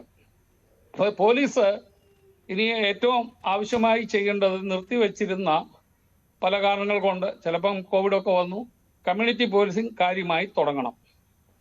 കമ്മ്യൂണിറ്റി പോലീസിങ് തുടങ്ങിയിട്ട് നമ്മുടെ യുവജനത നശിച്ചു പോകുന്നു. ഡ്രഗും ആൽക്കഹോളും അത് മാറി മാറി വരുന്ന സർക്കാരുകൾ അഴിമതിയുടെയൊക്കെ ഭാഗമായിട്ട് ബാറിനെല്ലാം ലൈസൻസ് കൊടുക്കുന്നു. നാട്ടിൽ വൈകുന്നേരമായി കഴിഞ്ഞാൽ നമുക്ക് മൊത്തം മദ്യപിച്ച് പ്രശ്നം ഉണ്ടാക്കുന്നവരാണ് തെരുവിൽ കാണുന്നത്. ബാക്കിയുള്ളവരെല്ലാം നല്ലവരെല്ലാം പേടിച്ച് നേരത്തെ വീട്ടിൽ കയറും. കാര്യം സേഫ് അല്ല. എന്തുകൊണ്ട് ഒരു അൺസേഫ് ആയിട്ടുള്ള ഒരു സിറ്റുവേഷൻ വന്നു? അത് നമുക്കറിയാം, അഴിമതി തന്നെയാണ്. ഉദ്യോഗസ്ഥ തലത്തിലും ഉണ്ട്, രാഷ്ട്രീയ അഴിമതി ഉണ്ട്. അതെല്ലാം നിർത്തണം. പിന്നെ മയക്കുമരുന്നിന്റെ കാര്യം പറഞ്ഞു, അതും വളരെ പ്രശ്നമാണ്. നമുക്കറിയാം, തമിഴ്നാട്ടില് ശ്രീ വിജയ് അവരുടെ സത്യപ്രതിജ്ഞ കഴിഞ്ഞുകൊണ്ട് സ്റ്റേജിൽ വെച്ച് തന്നെ അദ്ദേഹം ഡിക്ലെയർ ചെയ്തു, 1 സ്ത്രീ സുരക്ഷ, അതിന് SIT, 2 ഡ്രഗിനെതിരെ. അപ്പൊ തീർച്ചയായിട്ടും ഡ്രഗ് എന്ന് പറയുന്നത് നേരത്തെ ഇടുക്കിയിലൊക്കെ ഉണ്ടായിരുന്നു. ഇപ്പം ആന്ധ്രയിൽ നിന്നും ഛത്തീസ്ഗഡ്, ജാർഖണ്ഡിൽ നിന്നൊക്കെയാണ് വരുന്നത്. പിന്നെ ഇന്റർനാഷണൽ മാഫിയയുടെ, ഡ്രഗ് മാഫിയയുടെ വക ഇതുണ്ട്. നാർക്കോ ഹണ്ട് എന്ന് പറഞ്ഞൊരു കാര്യമാണ്. പക്ഷെ അത് ഈ വില കൂടിയ ഡ്രഗുകൾ വരുന്നത് തീർച്ചയായിട്ടും പുറത്തു നിന്നാണ്. അത് ഇന്റർനാഷണലില് ഒരു ഡീലായിട്ട് നമ്മൾ നോക്കിയാലേ പറ്റുള്ളൂ. അതിന് കേരള പോലീസ് മാത്രം നോക്കിയാലൊന്നും പറ്റത്തില്ല. തമിഴ്നാട് പോലീസ് വേണം, കർണാടക വേണം, ആന്ധ്ര, അവിടുന്നൊക്കെ ചേർന്നുകൊണ്ട് വേണം ഈ ഡ്രഗിനെ നമ്മൾ നേരിടാനായിട്ട്. അതുപോലെ തന്നെ കടലിൽ കൂടി വരുന്നതുകൊണ്ട് ഈ വിദേശ ഷിപ്പുകളിലൊക്കെ വന്ന് കടലിൽ ഇട്ട് കൊടുക്കുന്നുണ്ട്. അതൊക്കെ ട്രാൻസാക്ഷൻ പഴയ കള്ളക്കടത്ത് പോലൊക്കെയുള്ള കാര്യങ്ങൾ നടക്കുന്നു. അപ്പൊ നമുക്ക് അന്നൊന്നും കോസ്റ്റൽ പോലീസ് ഇല്ല. ഇപ്പൊ തിരുവനന്തപുരം മുതൽ കാസർഗോഡ് വരെ കോസ്റ്റൽ പോലീസ് ഉണ്ട്. കോസ്റ്റൽ പോലീസിനെ എംപവർ ചെയ്യണം. എംപവർ ചെയ്തെന്ന് പറഞ്ഞാൽ അവർക്ക് നല്ല ഇത് കൊടുക്കണം. ഇപ്പൊ 5 ടണ്ണും 12 ടണ്ണും ബോട്ടുകളേ ഉള്ളൂ. അതൊക്കെ റഫ് സീയിലെ എന്തുമാത്രം അത് എഫക്റ്റീവായിട്ട് ഉപയോഗിക്കാം എന്നുള്ളത് വിവേകമുള്ള എല്ലാവർക്കും അറിയാം. അപ്പം കുറെ കൂടെ ലാർജർ വെസൽസ് കൊടുക്കണം. അതിലിരിക്കുന്ന ഉദ്യോഗസ്ഥന്മാർക്ക് ഭീതിയില്ലാതെ മുമ്പോട്ട് പോകാൻ പറ്റുന്ന കാര്യങ്ങൾ കൊടുത്താലേ ഡ്രഗ് ഹണ്ട് നമുക്ക് നിയന്ത്രിക്കാൻ പറ്റുള്ളൂ. പിന്നെ പല ബാറുകളും ദൂരപരിധി വെച്ചുകൊണ്ട് എക്സൈസ് ഡിപ്പാർട്ട്മെന്റിലെ ഉദ്യോഗസ്ഥന്മാര് അതിന്റെ മുമ്പിൽ നിന്ന് നേരെ ഒരു സ്റ്റെപ്പ് പുറമോട്ടുണ്ടാക്കി ചുറ്റി അടുത്തുള്ള സ്കൂളും പ്രാർത്ഥനാലയവും ഹരിജൻ കോളനിയും ഇതിനൊക്കെ ദൂരം പരിധിയുടെ അപ്പുറത്ത് കൊണ്ടെത്തിക്കാൻ വേണ്ടി അവർ കാണിക്കുന്ന കാര്യങ്ങളെല്ലാം വിജിലൻസ് ടീമിനെ കൊണ്ട് റീഇൻവെസ്റ്റിഗേറ്റ് അതിന്റെ എല്ലാം ക്യാൻസൽ ചെയ്ത് കളയണം. നമുക്കറിയാം, എറണാകുളത്ത് ഇല്ലീഗലായിട്ട് ഉണ്ടാക്കിയ ഫ്ലാറ്റ് 4 കൺട്രോൾഡ് എക്സ്പ്ലോസീവ് മെഷേഴ്സ് വഴി അത് പൊട്ടിച്ചു കളഞ്ഞു. എന്ന് പറഞ്ഞ പോലെ ഈ അനധികൃതമായി കൊടുത്ത ബാറുകളെല്ലാം പൊളിച്ചു കളയിപ്പിക്കണം. കാരണം ഈ ലോയിലെ ഈ പറയുന്ന സംരക്ഷണം ഇവിടുത്തെ ഭരണരംഗത്തുള്ള മാഫിയകൾ കൊടുത്താൽ അതൊരു പരിഷ്കൃത സമൂഹത്തിന് അതെന്നും ചോദ്യചിഹ്നമാണ്. നമ്മുടെ യുവജനങ്ങളെ ഉയർത്തിയെടുക്കണം. ഇപ്പം നമ്മൾ ജെറിയാട്രിക് സർവീസ് പ്രായമുള്ളവർക്ക് വേണ്ടിയിട്ട് പുതിയ ഡിപ്പാർട്ട്മെന്റിനൊക്കെ ഉണ്ടാക്കുന്നു. പക്ഷേ ഈ പ്രായമുള്ളവരെ വയോജന പരിപാലന കേന്ദ്രങ്ങളിൽ പോകുന്നതിന്റെ പ്രധാന കാരണം എന്ന് പറയുന്നത് കുട്ടികൾക്ക് വാല്യൂസ് കൊടുക്കുന്നില്ല. അപ്പം യൂത്തിന് ഒരു വാല്യൂ ഇൻകൾക്കേഷൻ പ്രോഗ്രാമും റിഫോർമേഷൻ പ്രോഗ്രാമും ഉണ്ടാക്കണം. ആ റിഫോർമേഷൻ പ്രോഗ്രാമിൽ കൂടി അവർ പേരൻസിനെ പ്രൊട്ടക്ട് ചെയ്യുന്നത് അവരുടെ ഉത്തരവാദിത്വമാണെന്നും, പലപ്പോഴും നമ്മൾ പത്രം എടുത്തു നോക്കുമ്പം മക്കൾ അപ്പനെ തല്ലിക്കൊല്ലുന്നു, അല്ലെങ്കിൽ അപ്പൂപ്പനെ കൊല്ലുന്നു, അങ്ങനെ അമ്മയെ കൊല്ലുന്നു, ഇതൊക്കെയാണ് വായിക്കുന്നത്. ഇതൊക്കെ പണ്ട് കുറവായിരുന്നു. എന്തു പറ്റി? നമ്മൾ അബ്സല്യൂട്ട് ഫ്രീഡവും കുട്ടികൾക്ക് കൊടുക്കുന്നു, അതുപോലെ തന്നെ അവിടെ ഒരു ചെക്ക് ആൻഡ് ബാലൻസ് ഇല്ല. പിന്നെ മീഡിയയിൽ കൂടി വരുന്ന അക്രമങ്ങളുണ്ട്. അതെല്ലാം കണ്ട് കുട്ടികൾ എന്തും ചെയ്യാം, ഇന്റർനെറ്റിലൊക്കെ കിട്ടുന്നത് കൊലപാതകം എങ്ങനെ ചെയ്യണമെന്ന് അവരെ റിഹേഴ്സൽ നടത്തി വരെ ചെയ്യുന്ന ഒരു സമൂഹത്തിലേക്ക് പോയി. അപ്പം വാല്യൂ ഇൻകൾക്കേഷൻ, റിഫോർമേഷൻ വളരെ ആവശ്യമാണ്. അത് തീർച്ചയായിട്ടും പേരന്റ് ടീച്ചർ അസോസിയേഷൻ, അതുപോലെ തന്നെ സോഷ്യൽ ലീഡേഴ്സ്, ഇവരൊക്കെ വേണം. ഇപ്പൊ നമ്മൾ ഈ പൊതുപ്രവർത്തകര് തെരുവിലിറങ്ങി KSRTC ബസ്സും പൊതുമുതലുകളും നശിപ്പിക്കുന്നതിന് പകരം വഴിതെറ്റി പോകുന്ന കുട്ടികളെ നല്ല പാതയിൽ കൊണ്ടുവന്ന് ഉത്തമ പൗരന്മാരാക്കുന്ന ആ ഒരു ക്രിയേറ്റിവിറ്റിയാണ് രാഷ്ട്ര നിർമ്മാണവും രാഷ്ട്രീയ പ്രവർത്തനം എന്നും മനസ്സിലാക്കിയാൽ നാടിന് പോസിറ്റീവാണ്. അതേസമയം സ്ട്രീറ്റിൽ ഫൈറ്റ് ചെയ്യുന്ന ഒരു കാര്യവും തല്ലി പൊട്ടിക്കുകയോ ഒക്കെ ചെയ്യുന്നത് അങ്ങേയറ്റം മോശമാണ്. പിന്നെ ഇപ്പോൾ SIT മിസ്റ്റർ തോമസിന് MLAക്ക് അദ്ദേഹത്തിന് വേണ്ടി SIT ഫോം ചെയ്തു. പക്ഷേ കുന്നംകുളം പോലീസ് സ്റ്റേഷനിൽ ഇടികിട്ടിയ ഒരു ശുചിത്വമുണ്ട്, ചെയ്തില്ല. തെന്മലയില് പട്ടിയെ പൂട്ടിയിടുന്ന പോലെ അവിടെ വില കിട്ടിയ ഒരു രാജീവുണ്ട്. അദ്ദേഹം പട്ടികവർഗ നിർദ്ധനായ വ്യക്തിയാണ്. ആ കേസ് എന്തുകൊണ്ട് എടുത്തില്ല? ഇക്വാലിറ്റി ബിഫോർ ലോ ഉണ്ട്. All human beings article 2(1)(d) പറയുന്നു, all human beings are born free, equal in right and dignity. അങ്ങനെ ഉണ്ടായിരുന്നെങ്കിൽ MLAയുടെ ഇട്ടപ്പോൾ അതുപോലെ തന്നെ മനുഷ്യരായത് മാതാപിതാക്കൾക്കുണ്ടായ വ്യക്തികളാണ് ഈ കുന്നംകുളത്തെ ഇടികിട്ടിയ സുജിത്തും അതുപോലെ തന്നെ നമ്മുടെ ഈ രാജീവും. പിന്നെ ഈ കേസ് SITയുടെ അന്വേഷണം ഇപ്പോൾ ശരിയല്ല എന്ന് തന്നെ ഞാൻ പറയും.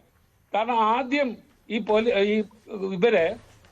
ഇവരുടെ പ്രൊട്ടക്ഷൻ ഗ്രൂപ്പ് കമാൻഡോ വന്ന് തല്ലുന്നതിന് തൊട്ട് മുമ്പ് തന്നെ അവിടെ ഡ്യൂട്ടിയിൽ നിന്ന് ഒരു പോലീസുകാരനെ തള്ളി താഴെ ഇട്ടു, ഒരു SIയെ.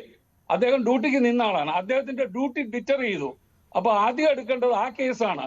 അദ്ദേഹം അവിടെ നിൽക്കുമായിരുന്നെങ്കിൽ ചിലപ്പോൾ ഇവരെ തല്ലാൻ അദ്ദേഹം സമ്മതിക്കില്ല. കാര്യം മുഖ്യമന്ത്രിയുടെ ആണെങ്കിലും പ്രധാനമന്ത്രിയുടെ ആണെങ്കിലും ആരുടെ ആണെങ്കിലും ഈ പറയുന്ന ആംഡ് പോലീസും ആംഡ് റിസർവിലുള്ളവർക്ക് ലോക്കൽ പോലീസിന്റെ, അതായത് ഒരു സ്റ്റേഷൻ ഹൗസ് ഓഫീസർ മുതലുള്ള ആൾക്കാർ, അല്ലെ ഓഫീസർ ഇൻചാർജ്, അതായത് സീനിയർ സിവിൽ പോലീസ് ഓഫീസർ, അതിന് മേലിലുള്ളവരുടെ ഉത്തരവ് കൊണ്ട് മാത്രമേ അവർക്ക് ചെയ്യാൻ പറ്റുള്ളൂ. അപ്പൊ അവർ ഇറങ്ങി സ്വന്തമായിട്ട് അടിച്ചത് അബ്സല്യൂട്ട്ലി ഇല്ലീഗലാണ്. ആദ്യം ചെയ്യേണ്ടത് ആ ഓഫീസറിനെ, SI റാങ്ക് ആണെന്ന് പറഞ്ഞ് ഷോൾഡർ ടൈറ്റിൽ കണ്ടിട്ട് അദ്ദേഹത്തിനെ അടിച്ചിട്ടതിനാണ് ആദ്യത്തെ കേസ് എടുക്കേണ്ടത്. അപ്പൊ ഈ അന്വേഷണമൊക്കെ വളരെ മോശമാണ്. DGPക്കൊന്നും ഇത് അറിയില്ല എന്ന് പറയാൻ പറ്റില്ല. കാരണം പോലീസ് ചീഫ് കൺട്രോൾ റൂമിനകത്ത് 16 മോണിറ്റർ വെച്ചിട്ട് എല്ലാ ചാനലിലെ വാർത്തകൾ അവിടെ കണ്ടിട്ട് അതിന്റെ സമ്മറി DGPക്ക് കൊടുക്കുന്നുണ്ട്. തന്റെ സേനയിലെ ഒരു ഓഫീസറിനെ, കുറച്ചുകൂടെ കമാൻഡറിൽ ഇരുന്നവരെക്കാളും കുറച്ചുകൂടെ ഉയർന്ന ആളിനെ അടിച്ചു. ഈ അടിക്കാനൊന്നും അവർക്ക് അധികാരമില്ല. അത് അവരുടെ കമാൻഡിലെ അവർക്ക് ചെയ്യാൻ പറ്റുള്ളൂ. CRPC അല്ലെങ്കിൽ BNSS പറയുന്ന പ്രകാരമുള്ള റാങ്കിലുള്ളവർ പറയുന്ന അനുസരിച്ച് അവർക്ക് ചെയ്യാൻ പറ്റുള്ളൂ. അല്ലെങ്കിൽ അവർക്ക് പ്രൈവറ്റ് ഡിഫൻസ് ഓഫ് ബോഡി വേണം. ഈ കരിങ്കൊടി കാണിച്ചാൽ അത് ഒരിക്കലും ഒരു ലീത്തൽ വെപ്പൺ ആണെന്ന് നമ്മുടെ ഒരു നിയമത്തിലും എഴുതിയിട്ടില്ല, ഒരു കോടതിയും പറഞ്ഞിട്ടില്ല. ഇരു മുന്നണികളും അല്ലെങ്കിൽ സമരത്തിന് വരുമ്പം UDF ആണെങ്കിലും LDF ആണെങ്കിലും ഈ കരിങ്കൊടിയൊക്കെ കാണിക്കും. അപ്പൊ കരിങ്കൊടി ഒരു ലീത്തൽ വെപ്പൺ അല്ല. അപ്പൊ അതിനകത്ത് അവരെ അറ്റാക്ക് ചെയ്തത് തീർച്ചയായിട്ടും അത് പീസ്ഫുൾ വേയിൽ പ്രൊട്ടസ്റ്റ് ചെയ്യാനുള്ള അവകാശത്തെ അവരെ ഇല്ലാതാക്കിയാണ്. അവർക്കില്ലാത്ത അധികാരമാണ് അവരെ അടിച്ചത്. തീർച്ചയായും എന്തായാലും അത് SIT അന്വേഷിക്കുകയാണ്. പക്ഷെ അതിലെ ചില പോരായ്മകൾ അദ്ദേഹം ചൂണ്ടിക്കാട്ടുന്നുണ്ട്. ഒപ്പം മറ്റ് കേസുകൾ, സമാനമായ പോലീസ് അതിക്രമങ്ങളുടെ മറ്റ് കേസുകളിൽ എന്തുകൊണ്ട് പരിശോധനയില്ല എന്നൊരു കാര്യം കൂടി ചോദിക്കുന്നുണ്ട്. അതിന് വസന്ത് തെങ്ങുംപള്ളി കോൺഗ്രസ് പ്രതിനിധി മറുപടി പറയും. വസന്തിലേക്ക് വരുന്നതിന് മുൻപ് ശ്രീ സുഭാഷ് ബാബുവിലേക്ക് ഞാൻ ഒരിക്കൽ കൂടി പോവുകയാണ്. ശ്രീ സുഭാഷ് ബാബു, ഇവിടെ ഇപ്പോൾ പുതുതലമുറ അവർക്കിടയിൽ മയക്കുമരുന്ന് ഉപയോഗം വർദ്ധിച്ചു വരുന്നുണ്ട്. അത് വളരെ ജാഗ്രതയോടുകൂടി കാണേണ്ടുന്ന സംഭവമാണ്. അതിനാണ് ഇപ്പോൾ ഒരു ഓപ്പറേഷൻ പ്രഖ്യാപിച്ചിരിക്കുന്നത്. അത് വളരെ പ്രതീക്ഷ നൽകുന്നതാണ്. അപ്പോൾ തന്നെ നമ്മൾ നോക്കിയാൽ കഴിഞ്ഞ സർക്കാരിൻ്റെ കാലത്ത് പല വിധത്തിലുള്ള ബോധവൽക്കരണ പരിപാടികൾ ഇതുമായി ബന്ധപ്പെട്ട് നടന്നിരുന്നു. മയക്കുമരുന്ന് വ്യാപനത്തിനെതിരെ ഒരു ഓപ്പറേഷൻ ഡി ഹണ്ട് നടത്തി വന്നിട്ടുണ്ട്. അത് 2024 മുതൽ ഉള്ളതാണ്. അതിപ്പോഴും തുടരുന്ന ഓപ്പറേഷനാണ് എന്നതാണ് ഞാൻ മനസ്സിലാക്കുന്നത്. ഒപ്പം എക്സൈസ് വകുപ്പിന്റെ നേതൃത്വത്തിൽ ഓപ്പറേഷൻ ക്ലീൻ സ്റ്റേറ്റ് നടത്തുന്നുണ്ട്. അതിനോടൊപ്പം പല വിധത്തിലുള്ള ബോധവൽക്കരണ പരിപാടികളും ഒക്കെ നടത്തുന്നുണ്ട്. നിയമസഭയിൽ തന്നെ മുഖ്യമന്ത്രി ഇക്കാര്യങ്ങളൊക്കെ വിശദീകരിച്ചതാണ്. അപ്പോൾ ഓരോ സർക്കാരുകളും ഇത്തരത്തിലുള്ള പരിപാടികൾ നടത്തി വരുന്നുണ്ട്. പക്ഷേ പേര് മാറ്റിക്കൊണ്ട് ഇപ്പോൾ പുതിയ ഒരു തുടക്കം കുറിക്കുന്നു എന്നതിന്റെ സൂചനകൾ വരുന്നു. നമുക്കറിയാം, രമേശ് ചെന്നിത്തലയുടെ ഹിസ്റ്ററി എടുത്താൽ അദ്ദേഹം ആഭ്യന്തരമന്ത്രിയായിരുന്ന സമയത്ത് ഓപ്പറേഷൻ കുബേര ഈ വട്ടിപ്പലിശക്കാർക്കെതിരെ നടത്തിയിട്ടുണ്ട്. വളരെ സക്സസ്ഫുള്ളായി നടത്തിയ ഒരു ഓപ്പറേഷൻ എന്നാണ് മനസ്സിലാകുന്നത്. അപ്പോൾ കൂടുതൽ കാര്യക്ഷമമായി ആ ഓപ്പറേഷൻ കൊണ്ടുപോകാനുള്ള ഒരു നീക്കം എന്ന നിലയിലാണോ നമ്മൾ ഈ പുതിയ പ്രഖ്യാപനത്തെ കാണേണ്ടത്?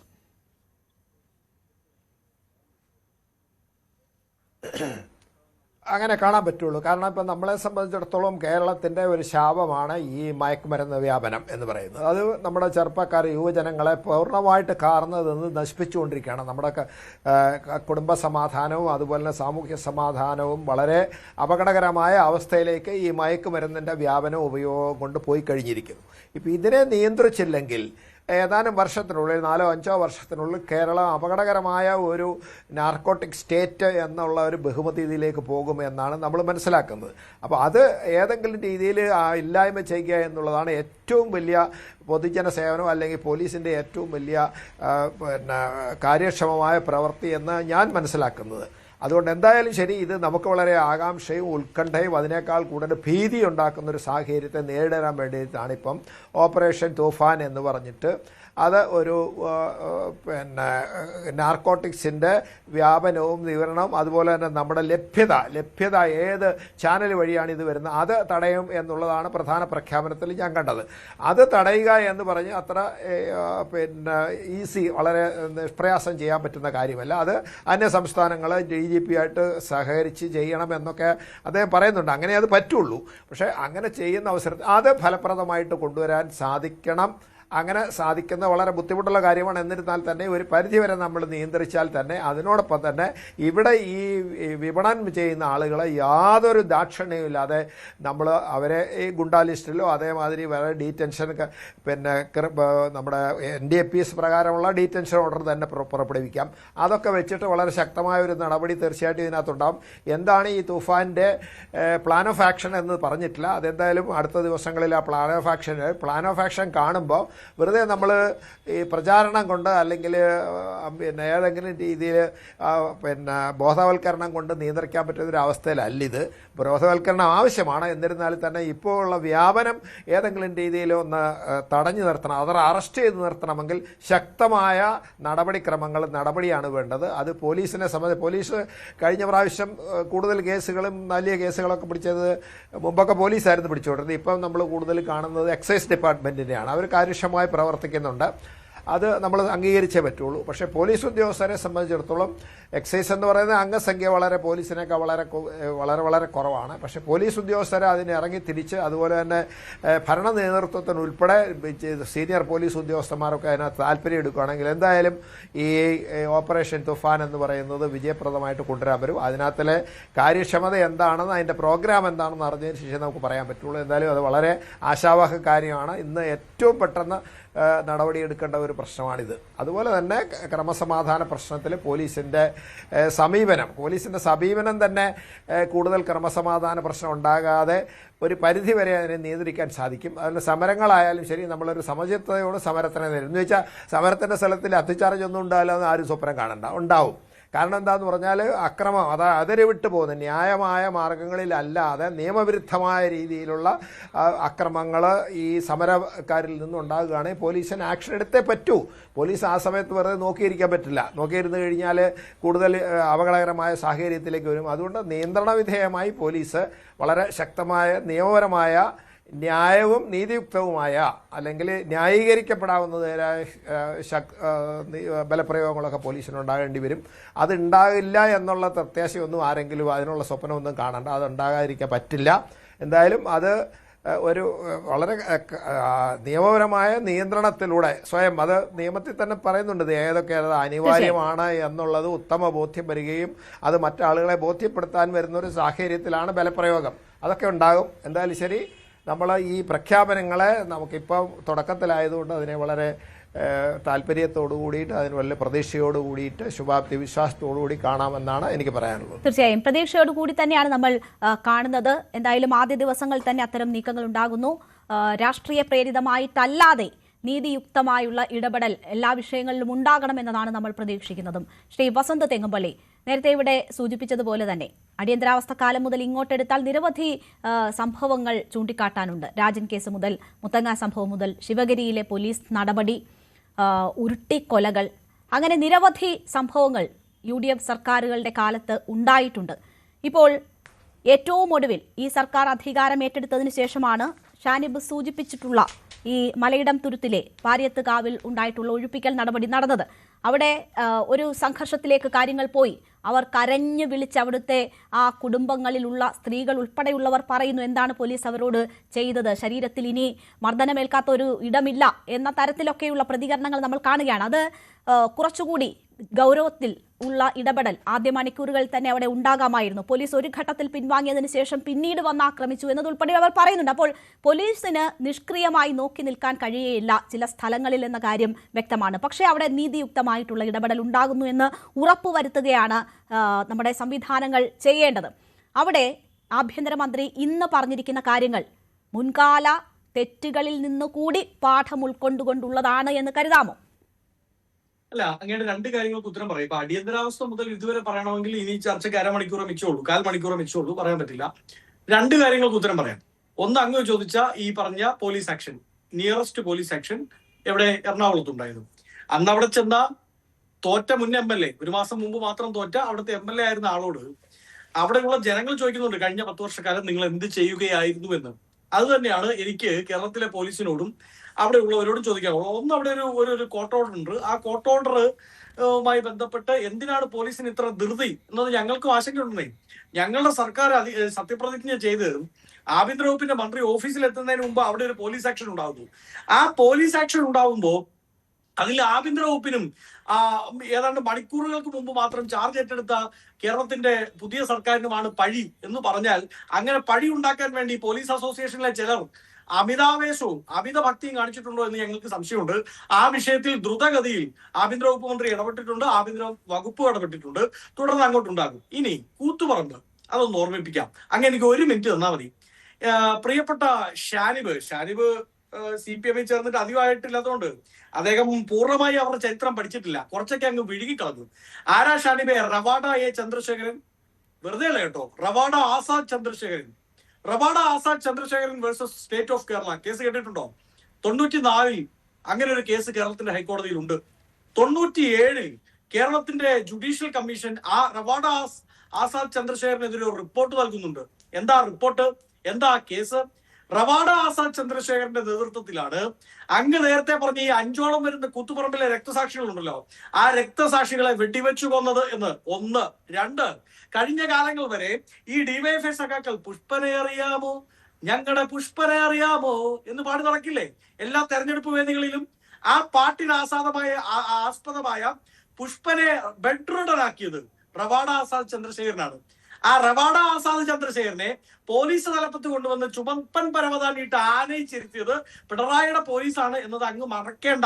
1. 2, കൂത്തുപറമ്പിൽ എന്തിനാ സമരം നടത്തിയത്? ഷാനിബിന് ഓർമ്മയുണ്ടോ? ഷാനിബിന് ഓർമ്മയില്ലെങ്കിൽ രേണുവിന് ഓർമ്മ ഉണ്ടാവില്ലോ. കൂത്തുപറമ്പ് സമരത്തിന്റെ മുഖ്യ ഡിമാൻഡ് എന്തായിരുന്നു? ഡിവൈഎഫ്ഐയുടെ ഡിമാൻഡ് അത് കേരളത്തിലാകെ 20% ശാസ്ത്രീയ വിദ്യാഭ്യാസം പ്രൈവറ്റൈസ് ചെയ്യാനുള്ള മൂവ്മെന്റുമായി ബന്ധപ്പെട്ടായിരുന്നു. അങ്ങനെ കേരളത്തിലെ ശാസ്ത്രീയ വിദ്യാഭ്യാസം പ്രൈവറ്റൈസ് ചെയ്യാൻ പാടില്ല എന്നുള്ളതായിരുന്നു സമരത്തിന്റെ ആഹ്വാനം, സമരത്തിന്റെ മുദ്രാവാക്യം. അത് വിളിച്ചുകൊണ്ടാണ് ഈ 5ഓളം വരുന്ന അക്രമകാരികളായ അന്നത്തെ ഡിവൈഎഫ്ഐയുടെ നേതാക്കൾ ഈ പോലീസ് സംഘത്തിന് നേരെ എടുത്തു ചാടുന്നത്. അവിടെ എത്തുന്ന മന്ത്രിയെ, ഇന്നിവരുടെ കൂട്ടത്തിലുള്ള നികേഷ് കുമാറിന്റെ പിതാവ് കൂടിയായ യശസ്വരീനായ മന്ത്രിയെ ആക്രമിക്കാൻ ശ്രമിക്കുന്നത്.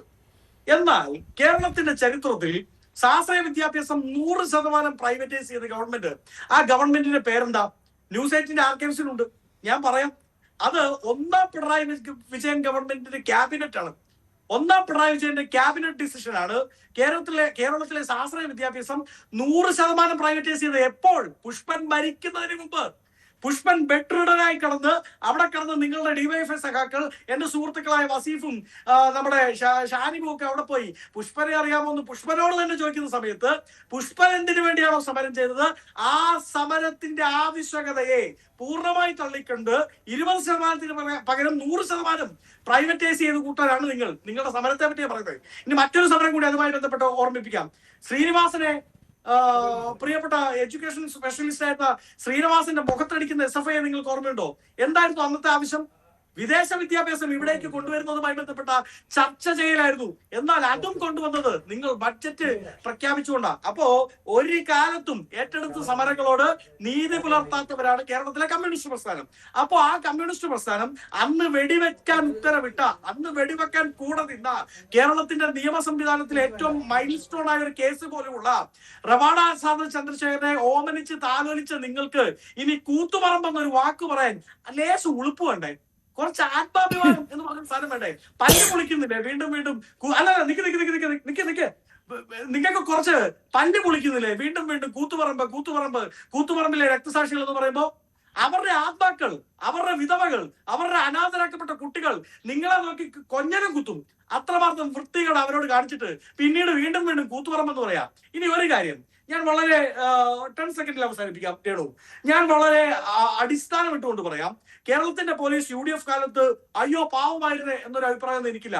അങ്ങ് സൂചിപ്പിച്ചതുപോലെ വ്യത്യസ്ത ഘട്ടങ്ങളിൽ അവരുടെ ഭാഗത്ത് നിന്ന് കൈവിട്ടു പോയ പല പ്രവർത്തനങ്ങളും ഉണ്ടായിട്ടുണ്ട്. ഇനി അത് ഉണ്ടാവരുതെന്നേ, ഇനി അത് ഉണ്ടാവാതിരിക്കാൻ വേണ്ടിയല്ലേ നമ്മൾ ആക്ഷൻ എടുക്കുന്നത്, അല്ലേ? പഴയ UDF കാലത്ത് അടിയന്തരാവസ്ഥ കാലത്ത് അടി കൊടുത്തു, അതുകൊണ്ട് ഇപ്പോഴും അടി കൊടുത്തേക്ക്. അടിയന്തരാവസ്ഥ കാലത്ത് ഉരുട്ടിക്കൊലുണ്ടായിരുന്നു, ഇപ്പൊ ഉരുട്ടി കൊന്നേക്ക് എന്ന് പറഞ്ഞാൽ എന്ത് നവോത്ഥാനമാണ് നമുക്കുണ്ടാവുന്നത്? നമ്മൾ ആ ഒരു റിനൈസൻസ്, ആ നവോത്ഥാനം മുമ്പോട്ട് വെക്കാൻ വേണ്ടിയാണ് പണ്ടുണ്ടായതെല്ലാം അവിടെ നിൽക്കട്ടെ, ഇനി അത് ഉണ്ടാവരുത് എന്ന് പോലീസിനോട് പറയുന്നത്. അതൊരു മുന്നേറ്റമാണ്, അതൊരു നവോത്ഥാനം. ശരി, ശ്രീ AK ഷാനിബ്, എന്താണ് ഈ മലയിടം തുരുത്തിലുണ്ടായത് എന്ന് സംബന്ധിച്ച് നോക്കുമ്പോൾ ഈ സർക്കാരിന് അവിടെ ഒരു ആക്ഷൻ എടുക്കാൻ, അല്ലെങ്കിൽ അതിലൊരു തീരുമാനമെടുക്കാൻ പോലും സമയം കിട്ടിയോ എന്നൊരു സംശയം ബാക്കി നിൽക്കുകയാണ്. മറ്റ് പല കാര്യങ്ങൾ നമ്മളിവിടെ സംസാരിച്ചു. നമ്മൾ തിരിഞ്ഞു നോക്കിയാൽ സമരമുഖരിതമായ ഒരുപാട് കാര്യങ്ങൾ നമുക്ക് ചൂണ്ടിക്കാട്ടാനുണ്ട്. പക്ഷേ കാലം മാറുകയാണ്. ആ മാറ്റം എല്ലായിടത്തും വേണം. അത് പോലീസിംഗിൽ വേണം, ഒപ്പം തന്നെ സമൂഹത്തിൽ വേണം, സമര രീതികളിലും വേണം. അപ്പോൾ ഞങ്ങൾ പ്രതിപക്ഷത്താണ്, ഇനി ഞങ്ങൾ സമരവുമായി ഇറങ്ങുന്നു എന്ന് പറഞ്ഞാൽ പരിധി വിട്ട സമരങ്ങൾ വരുമ്പോൾ പോലീസിന് ഇടപെടൽ വേണ്ടി വരുന്നൊരു സാഹചര്യം ഉണ്ടാകും. പക്ഷേ ആ സമര രീതികൾ ഇന്നത്തെ കാലത്തിന് അനുയോജ്യമാണോ എന്നൊരു ചിന്ത കൂടി ഉണ്ടാകണ്ടേ നമ്മളുടെ ഭാഗത്ത് നിന്ന്? അപ്പോൾ പോലീസ് മാത്രം മാറിയാൽ മതിയോ?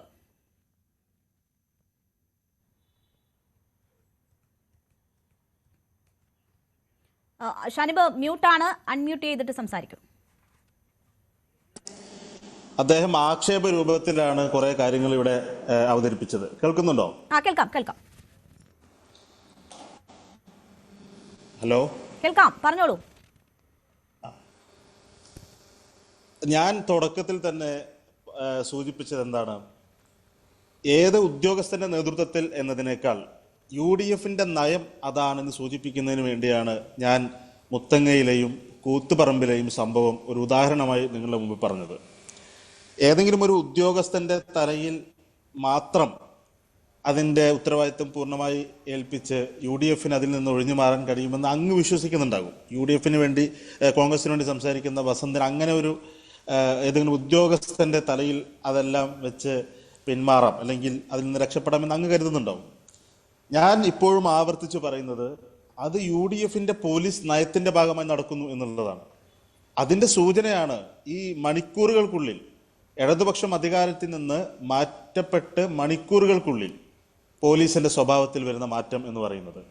അത് വ്യക്തമാണ്, നമ്മളെല്ലാവരും കണ്ടിട്ടുള്ളതാണ്. പിന്നെ അങ്ങ് ചോദിച്ച ചോദ്യം, പോലീസിൽ മാറ്റങ്ങൾ ഉണ്ടാകുന്നു എങ്കിൽ നല്ല കാര്യമാണ്. ഇത്തരം മാറ്റങ്ങൾ അങ്ങ് തന്നെ നേരത്തെ ചർച്ചയിൽ സൂചിപ്പിച്ചതുപോലെ സഖാവ് കോടിയേരിയുടെ നേതൃത്വത്തിലുള്ള ആഭ്യന്തരമന്ത്രിയായിരിക്കുന്ന കാലഘട്ടത്തിലാണ് വലിയ മാറ്റം. ഈ പറയുന്ന ജനങ്ങളുമായി മാന്യമായി ഇടപെടുന്നതടക്കമുള്ള ഈ ജനകീയ പോലീസ് എന്ന് പറയുന്ന, ജനമൈത്രി പോലീസ് എന്ന് പറയുന്ന സംവിധാനം ഉൾപ്പെടെയുള്ള, അതുപോലെ വിദ്യാഭ്യാസ സ്ഥാപനങ്ങളിൽ വിദ്യാർത്ഥികളും പോലീസും തമ്മിലുള്ള ആശയവിനിമയത്തെ കൂടുതൽ ശക്തിപ്പെടുത്തുന്ന തരത്തിലുള്ള, പോലീസുമായി കൂടുതൽ അടുത്തിടപഴകാനുള്ള അവസരങ്ങൾ ഉണ്ടാക്കുന്ന തരത്തിലുള്ള തീരുമാനങ്ങളൊക്കെ പോലീസ് ഒരു ഭയപ്പെടേണ്ട ഒരു സംഗതിയല്ല എന്ന് ബോധ്യപ്പെടുത്തുന്ന തരത്തിലുള്ള നിലപാടുകളൊക്കെ സ്വീകരിച്ചത് ഇടതുപക്ഷം ഈ നാട് ഭരിക്കുന്ന കാലഘട്ടത്തിലാണ്.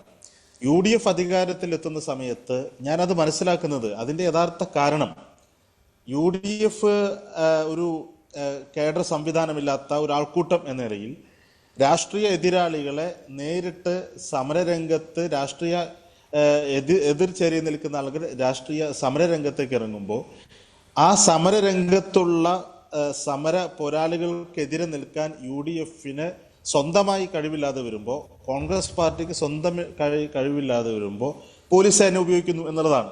അതാണ് നമ്മൾ കഴിഞ്ഞ കാലങ്ങളിലെല്ലാം കണ്ടിട്ടുള്ളത്. അത് തന്നെയാണ് പോലീസ് നയമായി വരാൻ പോകുന്നത് എന്നതിൻ്റെ സൂചനയാണ് എറണാകുളത്തെ സംഭവം എന്നാണ് ഞാൻ പറഞ്ഞത്. അതല്ലാതെ ഈ പറഞ്ഞതുപോലെ ഓപ്പറേഷൻ ഈ മയക്കുമരുന്നിനെതിരെയുള്ള പോരാട്ടമാണെങ്കിലും പോലീസ് അതിക്രമങ്ങൾ ലഘൂകരിക്കാൻ അല്ലെങ്കിൽ അത് പൂർണ്ണമായി ഇല്ലാതെയാക്കാനുള്ള ഏതു തീരുമാനം ഈ UDFന്റെ നേതൃത്വത്തിൽ, ആഭ്യന്തര വകുപ്പിന്റെ നേതൃത്വത്തിൽ ഏത് തീരുമാനമെടുത്താലും ആ തീരുമാനത്തെയൊക്കെ സ്വാഗതം ചെയ്യുകയാണ്. എന്നാൽ ഈ തീരുമാനങ്ങളൊക്കെ പേപ്പറിൽ എഴുതി വെക്കുന്നതല്ലാതെ അതൊരു നയമായി, ഒരു തീരുമാനമായി നടപ്പിലാക്കാൻ കഴിയുന്ന രാഷ്ട്രീയ ആർജവം UDFനില്ല എന്ന് സൂചിപ്പിക്കുന്നതിന് വേണ്ടിയാണ് ഞാൻ ഏതാനും ചില ഉദാഹരണങ്ങൾ പറഞ്ഞത്. പിന്നെ അദ്ദേഹം തന്നെ, വസന്ത് തന്നെ, ഈ പുഷ്പനെ അറിയാമോ എന്നൊക്കെ പറയുന്ന കമ്മ്യൂണിസ്റ്റ് പാർട്ടിയുടെ DYFIയുടെ രക്തസാക്ഷിത്വത്തെ വളരെ വൈകാരികമായി കാണുന്ന ആ ഒരു സംഗീതത്തെ പോലും, അല്ലെങ്കിൽ അതിനെല്ലാം പരിഹസിച്ചുകൊണ്ടാണ് അദ്ദേഹം ഇവിടെ സംസാരിച്ചുകൊണ്ടിരിക്കുന്നത്. അതിനൊക്കെ അതേ ഭാഷയിൽ മറുപടി പറയാൻ എനിക്ക് അറിയാത്തത് കൊണ്ടല്ല. സഖാവ് പുഷ്പൻ അത്രയും പരിക്ക് പറ്റി അദ്ദേഹം മരണശയ്യയിൽ എന്നതുപോലെ ആണ്ടുകളോളം കിടക്കുന്ന സമയത്തും അദ്ദേഹത്തെ സന്ദർശിക്കാനും ആ രക്തസാക്ഷിത്വത്തെ ഒരു ആർജവത്തോടെ അതിൽ നിന്ന് പ്രചോദനം ഉൾക്കൊള്ളാനും ധാരാളം സഖാക്കൾ അദ്ദേഹത്തെ കാണാൻ വേണ്ടി പോയിരുന്നു. അപ്പോൾ അവിടെ ചെന്ന് ഈ പാട്ട് പാടിയിട്ടുണ്ട്. അതെല്ലാം നമ്മുടെ സോഷ്യൽ മീഡിയയിലും മാധ്യമങ്ങളും ഒക്കെ റിപ്പോർട്ട് ചെയ്തിട്ടുണ്ട്. ഇവിടെ നമുക്കറിയാമല്ലോ, മരണപ്പെട്ടതിന് ശേഷം പോലും പുണ്യാളനാണ് എന്ന് കണ്ട് അത്തരത്തിലുള്ള ആളുകളുടെ കബറിടങ്ങളിൽ പോയി പ്രാർത്ഥന നടത്തുന്ന, ഞാൻ അതിനെ വിമർശിക്കുന്നതിന് വേണ്ടി പറയുന്നതല്ല. ഞങ്ങളെല്ലാവരും അത്തരമുള്ള ആളുകളെയൊക്കെ, ഈ നാടിന് വേണ്ടി പ്രവർത്തിച്ച ആളുകളെ, രാഷ്ട്രീയ പ്രവർത്തനം നടത്തിയ ആളുകൾ, അവരുടെ മരണശേഷവും അവരുടെ കാലശേഷവും അവരെ ബഹുമാനിക്കുക, അവരെ എന്തിനാ ഞാൻ ഇടപെട്ടില്ലല്ലോ. വസന്ത ഞാൻ ഇടപെട്ടോ? വസന്ത ഈ അനാവശ്യം മുഴുവൻ ഇരുന്ന് പറയുമ്പോൾ ഞാൻ ഇടപെട്ടോ? വസന്ത അനാവശ്യം മുഴുവൻ പറയുമ്പോൾ ഞാൻ ഇടപെട്ടോ? പുഷ്പനെ അപമാനിച്ചപ്പോൾ ഞാൻ ഇടപെട്ടോ? പുഷ്പനെ അപമാനിച്ചപ്പോൾ ഞാൻ ഇടപെട്ടോ? ഞങ്ങൾ രക്തസാക്ഷിത്വം അപമാനിച്ചപ്പോൾ ഞാൻ ഇടപെട്ടോ? വസന്തിന് മാത്രമൊന്നുമല്ല, വസന്തിന് മാത്രമൊന്നുമായി സംസാരിച്ചുകൊണ്ടിരിക്കുമ്പോ വസന്ത അവഹേളിച്ചപ്പോ, അപമാനിച്ചപ്പോ, രക്തസാക്ഷിത്വം അപമാനിച്ചപ്പോ ഞാൻ ഇടപെട്ടോ? രക്തസാക്ഷിത്വം അപമാനിച്ചപ്പോ ഞാൻ ഇടപെട്ടോ? ശരി, പരസ്പരം സംസാരിച്ച സമയം കളയണ്ട.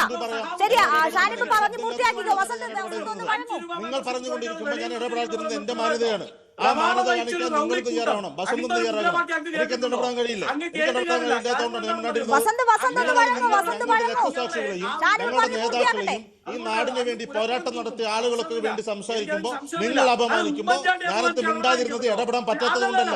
വസന്തിന് എന്തു പറയാം, ഞങ്ങളെ രക്തസാക്ഷികളെ കുറിച്ച് പറയാം, സഖാവ് പുഷ്പനെ കുറിച്ച് പറയാം, ഈ നാടിന്റെ പുനഃസൃഷ്ടിക്കായി സമരം ചെയ്ത സമര പോരാട്ടത്തിൽ പങ്കെടുത്ത രക്തസാക്ഷികളെ എന്ത് വിളിച്ചു പറഞ്ഞാലും അത് കേട്ടിരിക്കണമെന്ന് വസന്ത് ചിന്തിക്കുന്നുണ്ടെങ്കിൽ ആ ചിന്ത വസന്ത് അത് കയ്യിൽ വെച്ചാൽ നാലായി മടക്കി അവിടെ നാലായി മടക്കി പോക്കറ്റിൽ വെച്ചാൽ മതി. നിങ്ങൾ ഇങ്ങോട്ട് പറയുമ്പോൾ അതിന് മറുപടി പറയാൻ നിങ്ങൾ രക്തസാക്ഷികളെ അപമാനിച്ചില്ലേ? നിങ്ങൾ രക്തസാക്ഷികളെ അപമാനിച്ചു.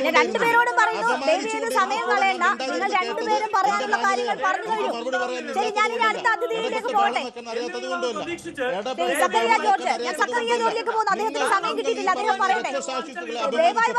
രക്തസാക്ഷികളുടെ മുമ്പിൽ പോയി അദ്ദേഹത്തിന്റെ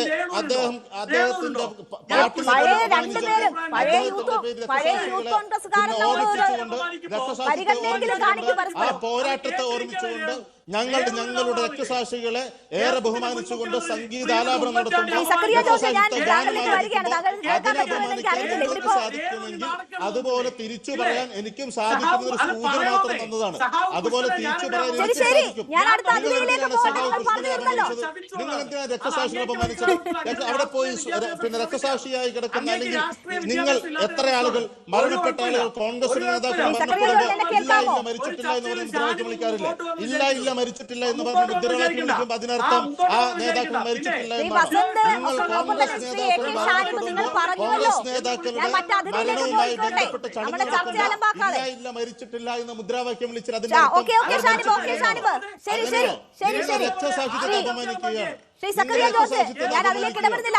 ദയവ് ചെയ്ത് സമയം പാഴാക്കാതെ. ശ്രീ സക്കറിയ ജോർജ്, ഇവിടിപ്പോ അതൊക്കെ വീട്ടിൽ പോയി പറഞ്ഞാൽ വ്യക്തിപരമായുള്ള അനുച്ഛേദത്തിലേക്ക് പോകാതെ ദയവ് ചെയ്ത് നമുക്കൊന്നും മറ്റു രണ്ട് അതിഥികൾ കൂടിയുണ്ടല്ലോ. അദ്ദേഹത്തേക്ക് ഞാൻ പോകട്ടെ. ഞങ്ങളെ രക്തസാക്ഷികളെ അപമാനിച്ച് എന്തും പറയാമെന്ന് വിചാരിക്കണ്ട. അതിനും മറുപടി പറയാൻ അറിയാം എന്നുള്ളത് കൊണ്ടാണ് ഞാൻ മിണ്ടാതിരുന്നതും മറുപടി പറയുമ്പോൾ നിങ്ങൾക്ക് വേദനിക്കുന്നുണ്ടല്ലേ? നിങ്ങൾക്ക് മറുപടി പറയുമ്പോൾ വേദനിക്കുന്നുണ്ടല്ലേ? ആ വേദന എല്ലാവർക്കും ഉണ്ടാവും. ആ വേദന എല്ലാവർക്കും ഉണ്ടാവും. ആരെ പറഞ്ഞാലും ആരെ പറഞ്ഞാലും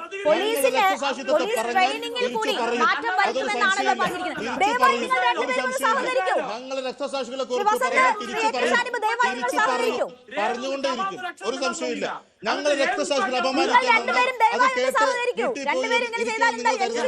രക്തസാക്ഷികൾ അപമാനിച്ചാൽ തിരിച്ചു പറയും. എന്താ സംശയമുണ്ടോ? നിങ്ങൾ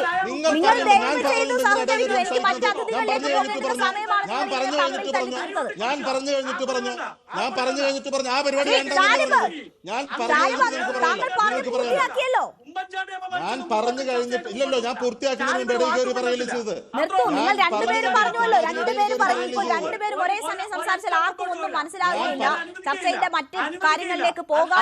അതന്നെ ഞാനും പറഞ്ഞത്. രക്തസാക്ഷികളെ അപമാനിച്ചാൽ തിരിച്ചു പറയും. അതിന് ആരൊക്കെ പറയണമെങ്കിൽ അതൊക്കെ പറയും. അത് എവിടെ നിന്നൊക്കെ പറയണമെങ്കിൽ അവിടെ നിന്നൊക്കെ പറയും. അത് എവിടെ നിന്നൊക്കെ പറയണമെങ്കിൽ അവിടെ നിന്ന് പഠിപ്പിക്കണ്ട. എന്ന് വേണം പറയാം. എങ്ങനെയാണ് പോലീസിന്റെ ട്രെയിനിങ്ങിൽ ഉൾപ്പെടെ ട്രെയിനിങ് നടപടികളിൽ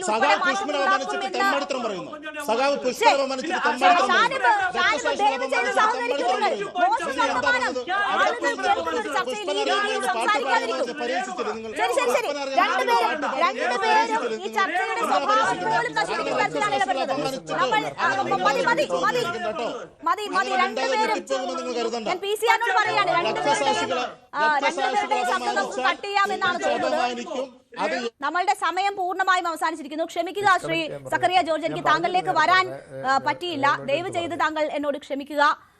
കസേര മാറിയാൽ കാക്കി മാറുമോ എന്നതാണ് ഇന്ന് നമ്മൾ പ്രേക്ഷകരോട് ചോദിച്ച ചോദ്യം. അതേ എന്ന് പറയുന്നു 82% പേർ, അല്ല എന്ന് പറയുന്നത് 18% പേർ മാത്രം.